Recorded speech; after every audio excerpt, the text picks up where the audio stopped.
toyebi banso raison nini oyebemi biso na mokolo na lelo tozali komona prévane que le directeur général azali na biso awa e tokobanda programme yango ndenge kozalaka momesano kati na ndako na biso na ndako ya papa.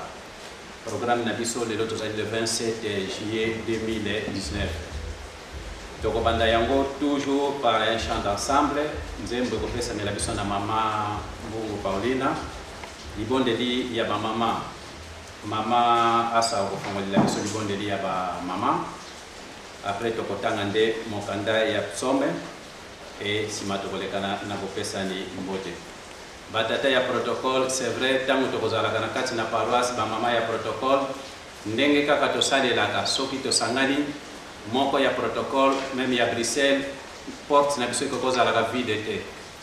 Pendant libondeli na biso protocole moko azalaka toujours debout. Donc tosalela ndenge tosalaka lelo déjà aza na biso aza remarque nyonso aza konote yango porte na biso ekokozala vide te ndenge tobandi programme na biso protocole moko azwa déjà relève na yango soki tokomi prêt tokobanda programme na biso par un chant d'ensemble mama pesa biso nzembo ya bato nyonso. Nzambi ukansila mungi mwana kyame yame sesalu kyangu nzambi siwa nzambi kyangu nzambi tusaidira salu kya nzambi mukeleka ezaya mbimba mangitwa fuluka tosengi libondeli na bamaso Nzambe yangai papa kisolokele lukeru Charles Daniel mama mungu pia wanganzikani Nzambe nanga tozongisi merci pambate mawana yo ntango nyonso ezali likolo na biso tosengi lisusu bolimbisi na ntina ete tozali se bana mabe na se ya ntango tokotosaka mibeko bato ya mabe te maboneli ya bato ya mabe ezali makelele liboso na yo papa na yango totie mituna se na ntina ya kosenga bolimbisi limbisa biso limbisa mosala yango biso bana na yo towuti bisika ya ndenge na ndenge papa totiki baengagement na biso toyekaki na esika oyo mpona kobongisa mosala na yo papa simotuma motangani nyonso yango krisene ekoyaka ya baincompréhension papa tobeleli yo moko kita onyata yango papa biso ndenge ezali mawa mpe bolingo na yo na kombo ya tata mpe ya mwana mpe ya molimo mosantu amen. Tokotanga yango ndenge yango ezaleli kasi tokolimbola yango te. Au nom du Père, du Fils et du Saint-Esprit. Psaume de David. Ô Éternel, qui séjournera dans ta tente, qui demeurera sur ta montagne sainte, celui qui marche dans l'intégrité, qui pratique la justice et qui dit la vérité selon son cœur. Point de mal à son semblable et il ne jette point l'opprobre sur son prochain. Il regarde avec dédain celui qui est méprisable, mais il honore ceux qui craignent. Et il n'accepte point de dons contre l'innocent. Celui qui se conduit ainsi ne chancelle jamais. Qu'il la soit ainsi au nom du Père, du Fils et du Saint-Esprit. Amen. Notre Père qui est au ciel, que ton nom soit sanctifié, que ton règne vienne aussi à ceux qui nous ont offensés. Ne nous soumets pas à la tentation, mais délivre-nous du malin. Car c'est Père, du Fils et du Saint-Esprit. Amen. Amen.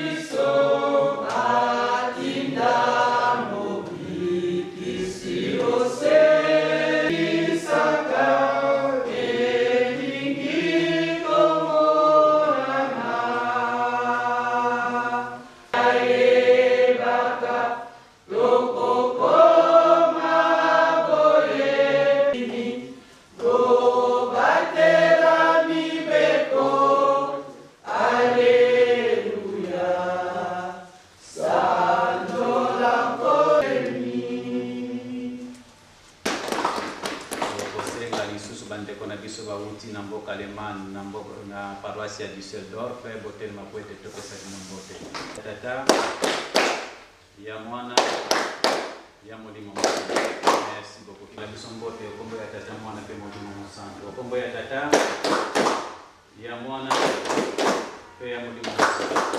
Merci papa okokofanda terdrame topesa ye mbote okombo misato ya bule okombo ya tata ya mwana pe ya molimo mosantu. Tozali na ndeko na biso auti na mboka ya France présenté paroisse tosengi na papa bienvenu otelema papa po ete biso bandeko na topesa topesi mbote okombo misato ya bule okombo ya tata ya mwana pe ya molimo mosantu ya biso ya paroisse ya Bruxelles Banso otelema topesa bino mbote okombo misato ya bule okombo ya tata ya mwana ya molimo mosantu. Papa Jéri, papa Tiketo, telema po ete biso bana na yo. Mbote kombo misato ya bule, kombo ya tata, ya mwana, pe ya molimo mosantu. Merci papa Kokiko. Jésus ya kolobake bayete non. Bokolimisa peut-être mais nazo ba ngai. Non, parce que je suis le numéro 1. Nga soki na BBC. Na okoka ko réparer à moté. Ko kozala makara moto. Pour bato balobaki DG moto alobaki tokolanda oyo DG.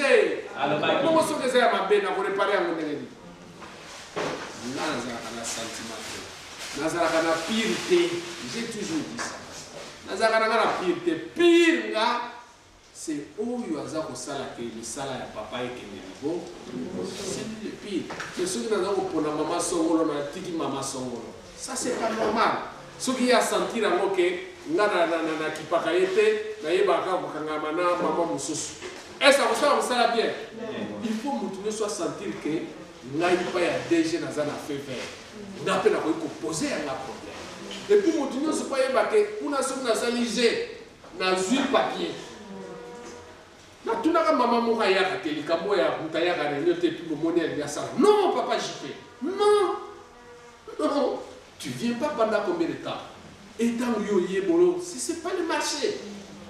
Ce qu'on bébé ici. Est-ce que Mitindo Tokanga qui n'a absence pendant tout ce temps-là? Non. C'est parce que Ngai n'a moni que Nazoko Bomisa Moussala, et ça pour l'intérêt penayo. Mais ceux qui n'ont pas on a erreur, la lignoté. Vous comprenez? Papa JP. Fumalongo diangera kuntima lobi surtout la pression responsabilité métier responsable. Un responsable doit rester responsable pour arranger les choses. Ceci dit, na kotanga babiloko oyo na ye nango. Ndenge na lobi ndenge kotanga ma aussitôt ba coordonnateur on va kotanga ma awa ba kotina musala pour la musala suivi.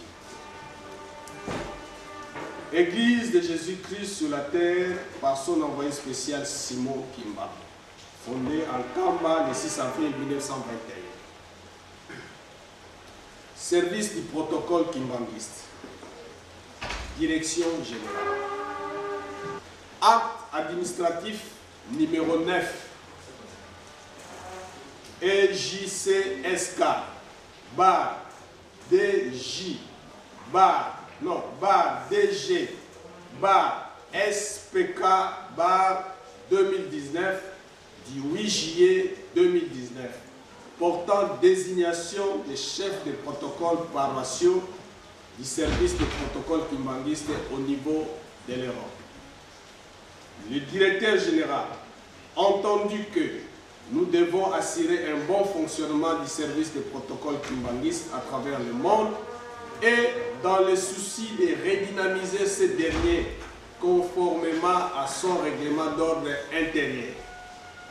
Vu l'article 5 et 12 du règlement intérieur du service de protocole kimbanguiste, vu la nécessité et l'urgence. Arrête. Article 1. Sont désignés chefs de protocole selon leur paroisse au niveau de l'Europe, les personnes dont les noms sont repris au regard de leur pays. 1. Paroisse de Saint-Ouen, France. Papa Ditele Evelyn, chef de protocole. D. Maman Siska Lukitadila, chef de protocole adjoint. Paroisse de Saint-Denis, France. Maman Idazola Tuzolana, chef de protocole. Maman Bijou Mouiloun Tiantemo, chef de protocole adjoint. Maman Suzy Kimbwanda, secrétaire. Paroisse de Bruxelles, Belgique. Maman Paula Bunga, chef de protocole. Papa Iboyede Edi Kapierre, chef de protocole adjoint. Paroisse d'Anvers, Belgique. Papa Manzambi, chef de protocole. Paroisse de Stuttgart, Allemagne. Maman Asabella Bafwanga, chef de protocole. Papa Nkumenge Louis, chef de protocole adjoint. Paroisse de Düsseldorf, Allemagne. Maman Louindula Mavuba, chef de protocole. Maman Lema Matumwene Bea, chef de protocole adjoint. Paroisse de Rotterdam, Pays-Bas. Papa Emmanuel Kadima, chef de protocole. Paroisse de Blanc-Ménil, France. Papa Serge Bavoukila, chef de protocole. Paroisse de Rennes, France. Maman Marcella Kimbamba, chef de protocole. Article D. Toutes les dispositions antérieures et contraires au présent acte sont abrogées. Article 3. Le présent acte est exécutoire à la date de sa signature. Fait en Kamba le 8 juillet 2019, le directeur général du service de protocole, révérend Géry Luvunzadio Ndompetelo. Copie pour information. Conseiller direct des chefs spirituels en charge d'administration et finances. Copie pour information. Cabinet du chef spirituel. Copie pour information. DGA premier adjoint. Copie pour information. DGA deuxième adjoint. Copie pour information. Les pasteurs des paroisses.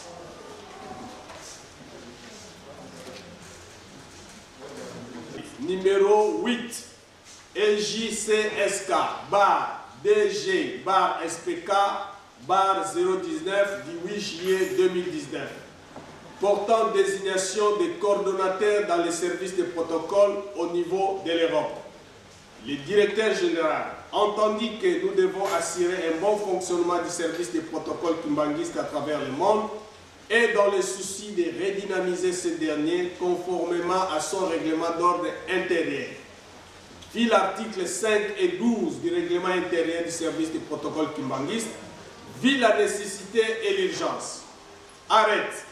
Article 1. Sont désignés coordonnateurs dans les différents pays d'Europe les personnes dont les noms sont repris au regard de leur pays. France. Papa bienvenue Waku Mikiele. Mettez-vous debout s'il vous plaît.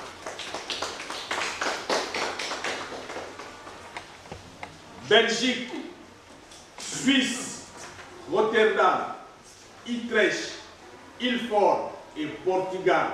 Les coordonnateurs Papa Ditoavava Joao Lemvo.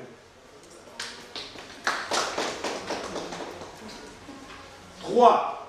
Allemagne, Papa Americo Landos. Article 2. Toutes les dispositions antérieures et contraires au présent acte sont abrogées. Article 3. Le présent acte est exécutoire à la date de sa signature. Fait en Kamba le 8 juillet 2019, le directeur général du protocole, révérend Géry Luvunzadio Ndompetelo. Copie pour information. Conseiller direct du chef spirituel en charge de l'administration et finances, cabinet du chef spirituel, directeur général premier adjoint, directeur général deuxième adjoint et les pasteurs de paroisse. Voilà. Papa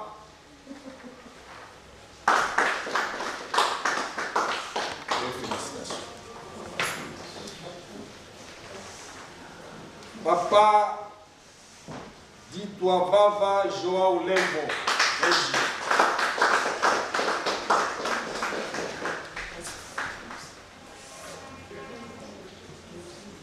Papa Americo Landos.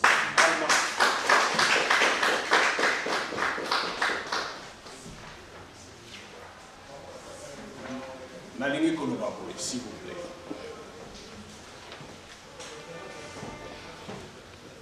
Le présent acte est déjà exécutoire. La nomination où il s'est la paroisse, je suis limité et après. Pour ça, la suivi na ngoba pasteur batele misabatwana na ba paroisse na bango. Ba pesa bango bot. Batani ba kombo na niveau ya ba paroisse. Ils doivent travailler en collaboration avec les pasteurs et la paroisse pour compléter le comité na bango. En collaboration, c'est-à-dire pour ça la proposition, ils vont me l'envoyer à travers vous les coordonnateurs. Vous l'avez. Parce que et l'autre qui est sur la paroisse sont volontés et est directement dans la direction générale sans que vous allez informer. Et l'autre qui est dans la direction générale et est dans la paroisse sans que vous allez la copie. Yokani ndenge tolobi tokotinda la bino ba tradition na bino boye ba bobandi wa bosuki. Vous êtes les coordonnateurs. En France, c'est Papa Bienvenu. En Allemagne, c'est vous, Papa Americo. Belgique, c'est vous, Papa JP. Un coordonnateur pour coordonner, faire le suivi. Il y a Babiloko, Nyonsoana, Nengetolobaki, ma formation, ma séminaire, pour que ma camoue ait bien. Alors, na yebite bateau yo ba misusu to poni soki bazali awa.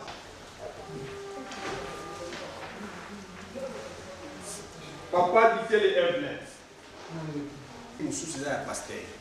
Parce que je ne pouvais pas combler ma kilo et venir. Maman Siska Lukitanila. Dimanche déjà, battez les savants. Mais comme nous sommes, non. Demain je serai ici et on sera dans ma présence. Paroisse Saint-Denis. Maman Ida Zola. Toi c'est la France, non? Tu hésites comment? Adjointe, Maman Bijou. Secrétaire, Maman Kiwa. Paroisse de Bruxelles. Maman Paul Abunda. Elle est là? Elle est là. Mais elle vient d'elle. Maman Paul. Voilà. Ils ont la nomination. Papa Kiboye de éducateur. Voilà. Paroisse Anvers, Papa Manzan. Ça na Kinshasa, tu peux ça na maman secrétaire. Maman secrétaire, s'il te plaît. Paroisse de Stuttgart, Maman Asabela Bafouaga. Elle est là? Ah.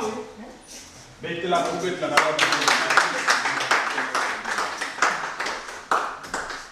Ça, on a besoin de monde. Allez, vamos.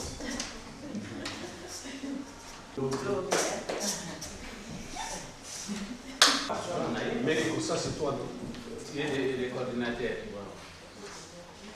Paroisse de Düsseldorf toujours, Maman Lema Matumwene, Béa. Paroisse de Rotterdam, Papa Emmanuel Kadima.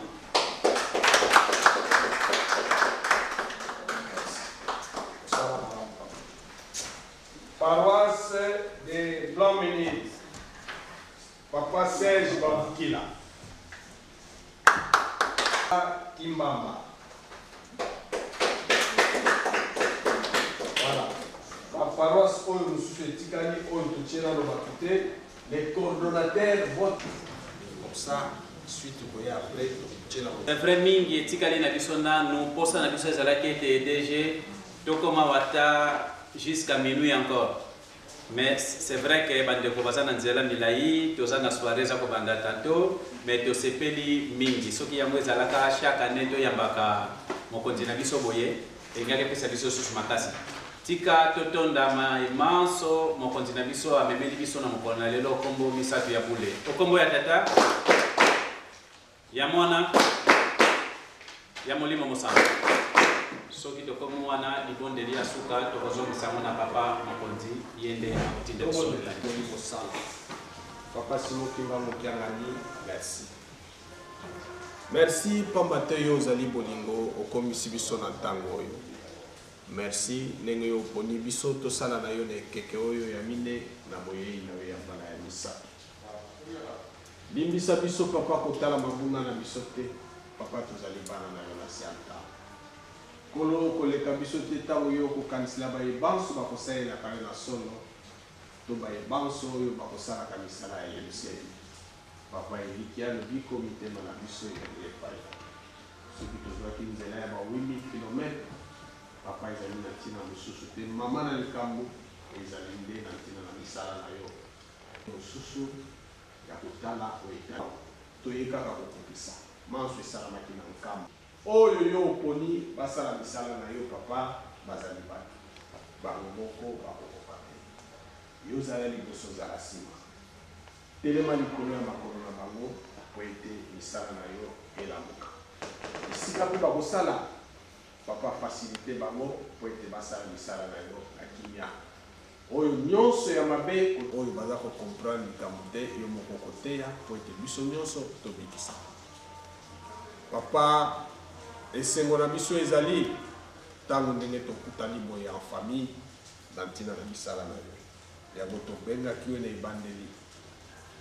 tobengi yo mpe na ntango oyo ekozala na moma po ete tokabwanaka pamba te yo okokabwanaka na motu te zongisa mwana na yo moko na moko na kimia ndenge tonyaki na kimia na banzela tokotambola na mituka tokomata zala liboso zala nsima telema likolo na makolo na biso oyo nyonso ya mabe yango efandani soki tokutani lisusu ndenge yo okobongisa tokozanga te kozongisa merci kimia na banzoto mpe milimo na biso kimia na mabota na biso kimia na mokili mobimba mpe na lingomba na yo okombo tata mwana molimo santo amen bamama na batata tokema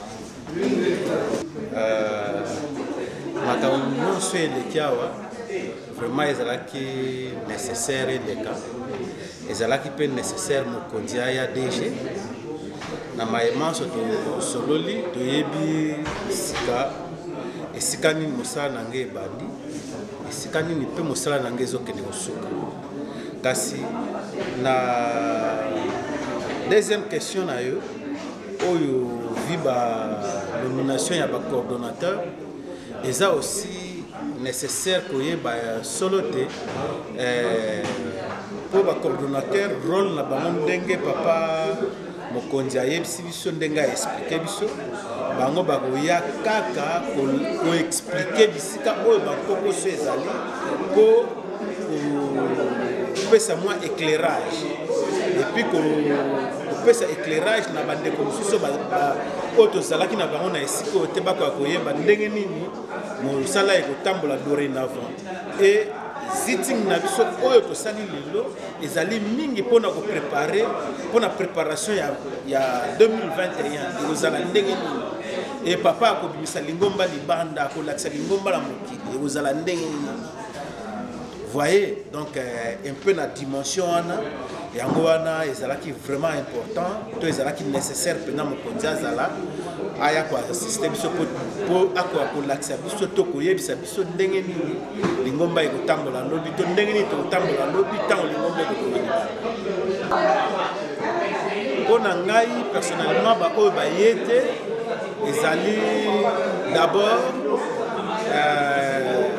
désobéissance parce que likambo oyo toyebaki yango il y a 2 mois avant donc quelque part tozalaki préparé na yango bon mpona koloba soki bazangi eloko to bazangi te effectivement bazangi eloko parce que oyo biso toyoki awa transmission ezalaka ndenge moko na live te transmission ezalaka ndenge moko na live te live oyo biso toyoki na matoi na biso epai ya DG mais oyo bango bakoyoka ekozala à travers biso tant mosusu accent oyo DG atiaki nga na olongola yango mais au fait pour dire vrai oyo bango baza te oyo bazalaki te lelo tokotransmettre bango message oyo biso toyoki mais bakoyoka yango na monoko ya DG te bakoyoka yango na baminoko na biso donc ekozala interprétation par interprétation vous voyez c'est ça mpona kosukisa liloba na nga asuka vraiment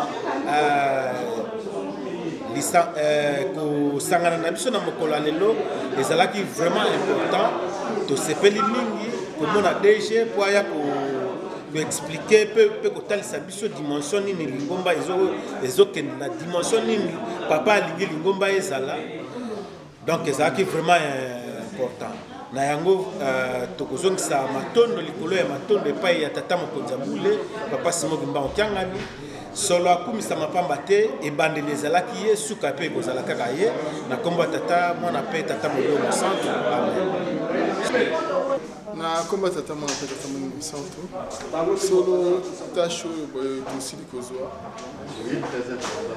ezali facilité.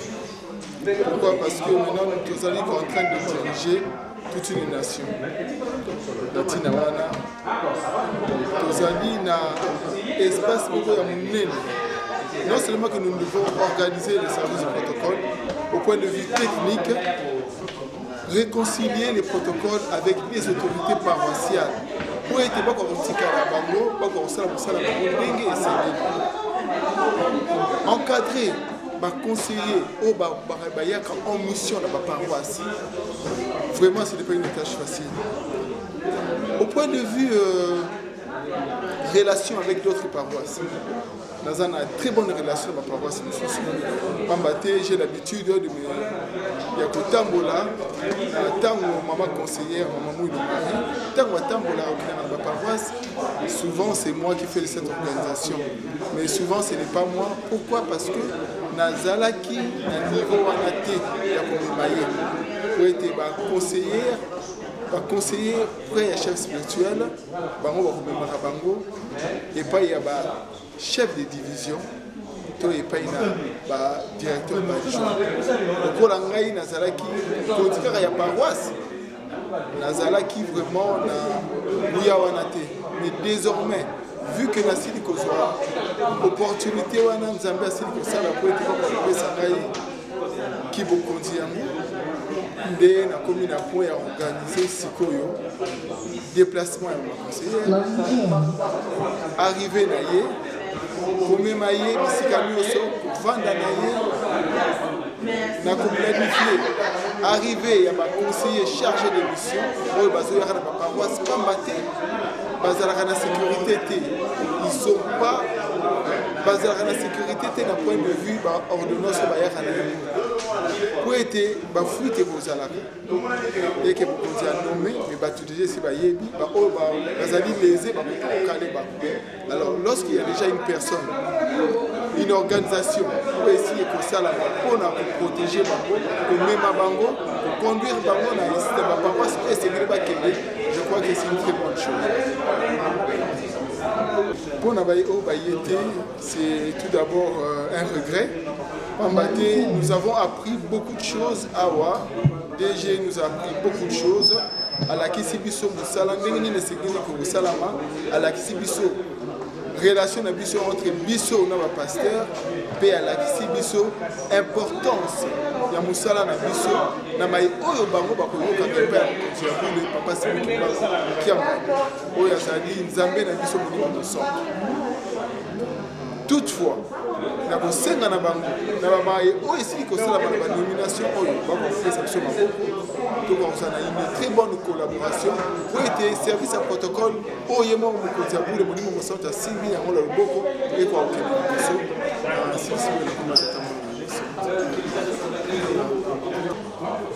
Comme tata moi appelle tata Molimo Santo, merci pour l'interview.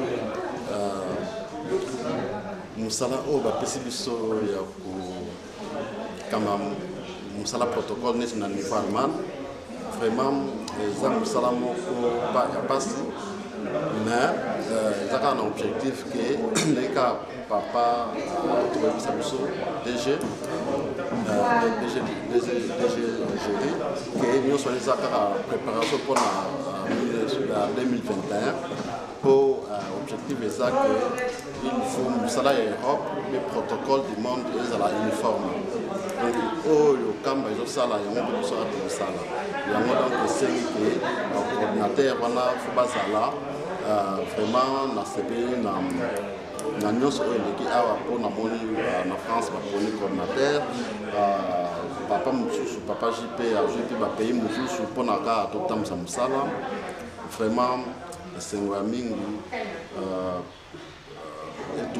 elanga eza monene basali nde baza moke mais tokosala makasi na puissance oyo na oyo nyonso bapesi biso mpona tosala mosala ya nzambe mpona bandeko baye te vraiment eza mwa mpasi mpona bango mpo baoccasion boye ezalaka rare ezalaka chaque fois te ke bokota reno na mokonzi auti mosika na kamba mpona ye mpona biso me biso oyo tozalaka awa tosali basacrifice wana te même eza nango problème te eza nango mpe problème te eza kaka ke oyo biso nde tozwi obi toyoki tokosala tu toyebisa bango mpe toyekolisa bango biso kaka toyekoli makambo elona d'abord barole na biso bacomportement makambo ebelebele kaka oyo toyekoli oyo mpe biso toyebaka te yango na bato oyo baye te eza mwa mpasi mais bon problème eza ti toyebisa bango mpona bango mpe bakoka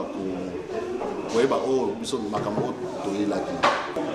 Voilà, je voulais expliquer quelque chose avec tout ce qui vient de passer concernant la désignation de quelques responsables au niveau des paroisses et les autres au niveau des coordonnateurs.